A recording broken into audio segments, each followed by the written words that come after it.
God of blessing and woe, disturbing the deadly order of the world. Give us faith tested in poverty, hunger for what really satisfies, eyes softened by tears, and hearts ready to laugh at all that is false and pompous, that we might be witnesses to the dignity of life through Jesus Christ, who turns the world upside down. Amen.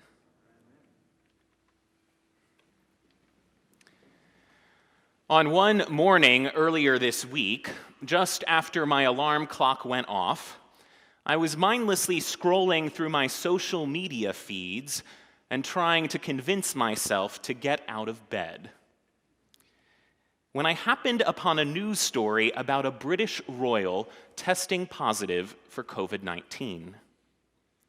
Because, like many Episcopal priests and other readers of tabloids, I have a peculiar and indefensible fascination with the British royal family, I stopped my scrolling to read the full post.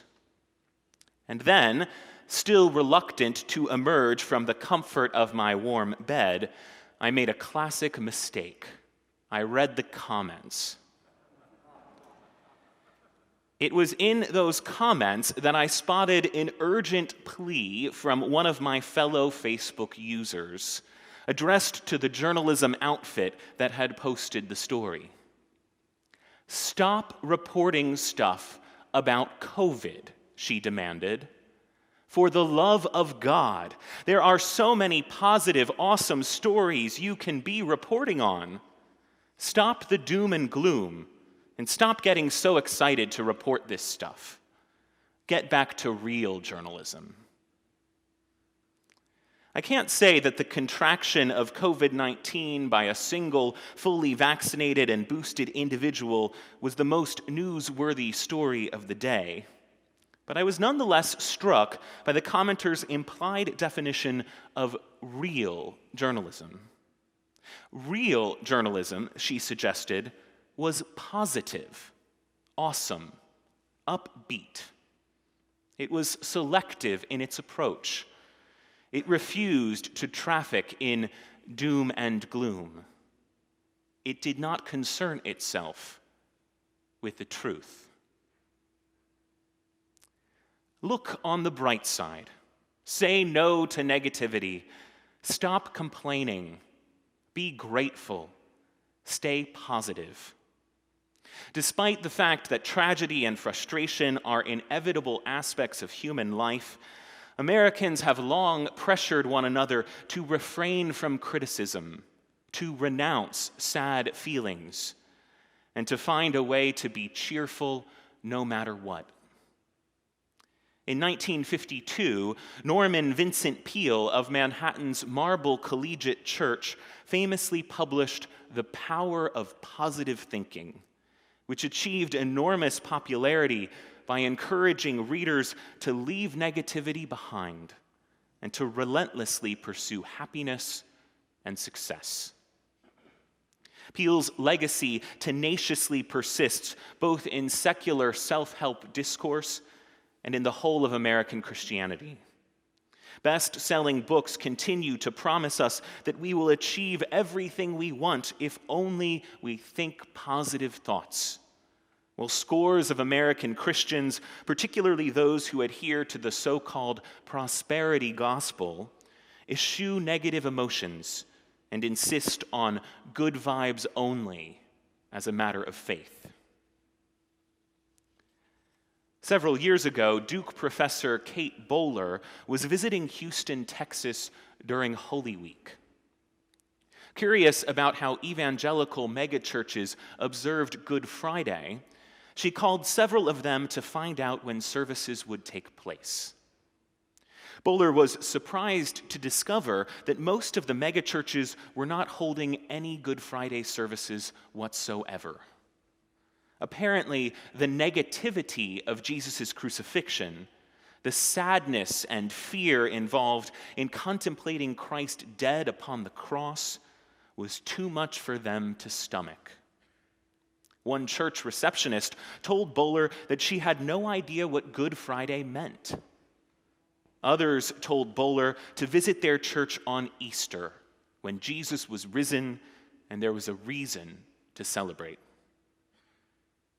The only megachurch in Houston that held a Good Friday service the year that Bowler visited was Lakewood Church, often considered to be one of the largest churches in the country. But the Good Friday service at Lakewood was quite unlike the Mennonite Good Friday services of Bowler's youth. Before even parking her car at Lakewood, Bowler was welcomed by the parking lot attendant with the cheery greeting of "Happy Good Friday." By the time she took a seat in the sanctuary, Bowler had been wished Happy Good Friday at least 6 times. Even as they remembered how Jesus died, even as they recalled what was arguably the worst moment in Christian history, the members of Lakewood Church couldn't manage to be sad. It's no accident that the pastor of Lakewood Church, Joel Osteen, is the author of a recent book entitled "Empty Out the Negative: Make Room for Joy, Greater Confidence, and New Levels of Influence." Joel Osteen, also the author of Your Best Life Now, long ago took up the mantle of Norman Vincent Peale. It's easy to go through life holding on to things that weigh us down, Osteen writes: guilt, resentment, doubt, worry. The problem is when we allow these negative emotions in, they take up space we need for the good things that should be there. Imagine your life is a container. You were created to be filled with joy, peace, confidence, and creativity. But if you allow worry in, it pushes out the peace. There's not space for both. Nestled between Norman Vincent Peale and Joel Osteen in the history of the American prosperity gospel is the Reverend Dr. Robert Schuller of Crystal Cathedral and Hour of Power fame. Schuller's 1985 book, The Be Happy Attitudes, sees Jesus' 8 proclamations of blessing in the Sermon on the Mount, sayings such as, "Blessed are the poor in spirit," and "Blessed are those who mourn," as guides to happy living. The Beatitudes, Schuller claims, are 8 spiritual laws taught and lived out by Christ that will help you realign and readjust your attitude. For over 2,000 years, they have transformed the minds, the moods, the manners of men and women. They have proven unsurpassed as successful therapy to depressed minds. But while Schuller sees the Beatitudes as an injunction to change one's attitude and view one's life in positive terms, suggesting that only those who become happy will experience God's blessing, the Beatitudes themselves declare that the unhappy are in fact the ones who have been blessed. Those who are grieving the death of a loved one, those who are suffering under the specter of persecution, those who are decidedly unsatisfied with the state of society, who eagerly desire more justice in the world, God already looks lovingly on them. God's preference for the unhappy and the dissatisfied becomes even more obvious in Luke's version of the Beatitudes, which Schuller conveniently doesn't mention in his book. Luke's lesser-known take on the Beatitudes, decreed not on a mountain, but on a plain, is far more bracing than what we read in Matthew.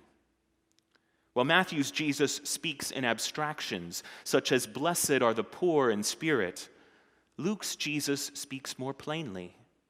"Blessed are you who are poor." While Matthew's Jesus offers a blessing for those who hunger and thirst after righteousness, Luke's Jesus focuses on those whose hunger is immediate and material. Blessed are you who are hungry now.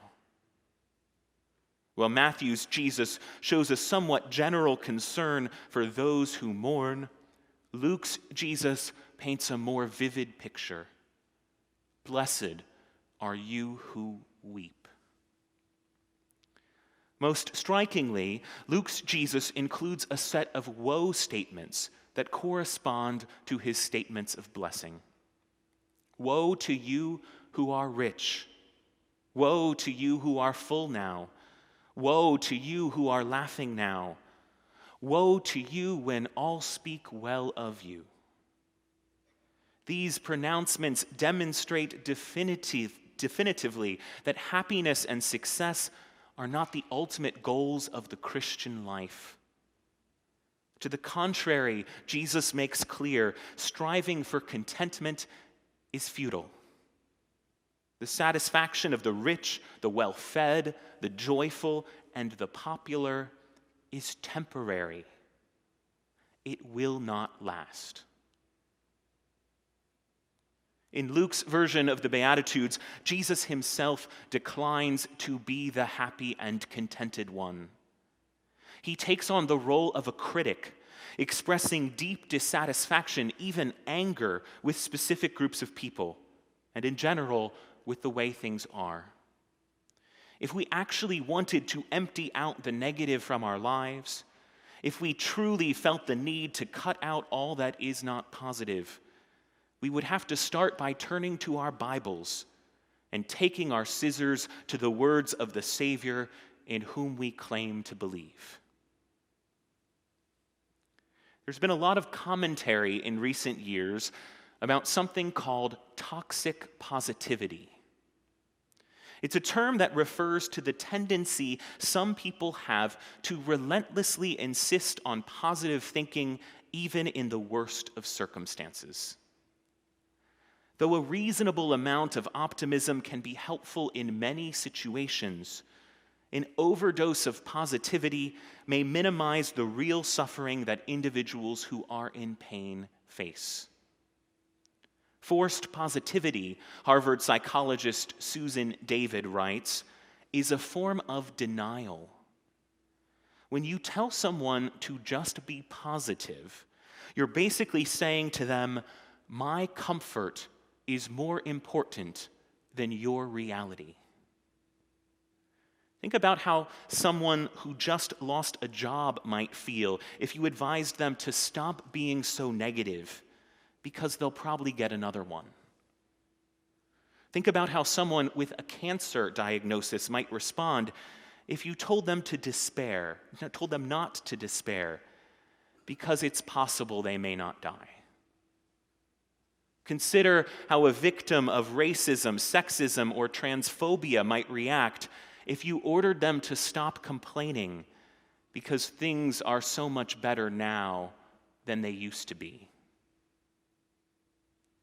By accepting a certain degree of negativity in others and in ourselves, we promote honesty, foster emotional health, and create opportunities for beneficial change.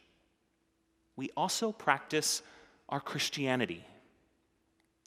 The Apostle Paul reminds us that if for this life only we have hoped in Christ, we are of all people most to be pitied.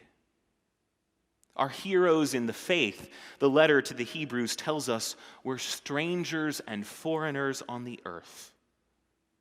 They were not satisfied with everything this home had to offer. They desired a better country, a heavenly one. Christianity is a religion that looks forward to the future, to new life and new possibilities. Too much contentment with the present may prevent us from embracing what is on the horizon ahead. Christians should be a little cranky and cantankerous. We should exhibit some sadness, some anger, and some concern. We should mope and worry and whine and complain. After all, we aren't supposed to be okay with the way things are. We are meant to turn with longing towards all that is to come.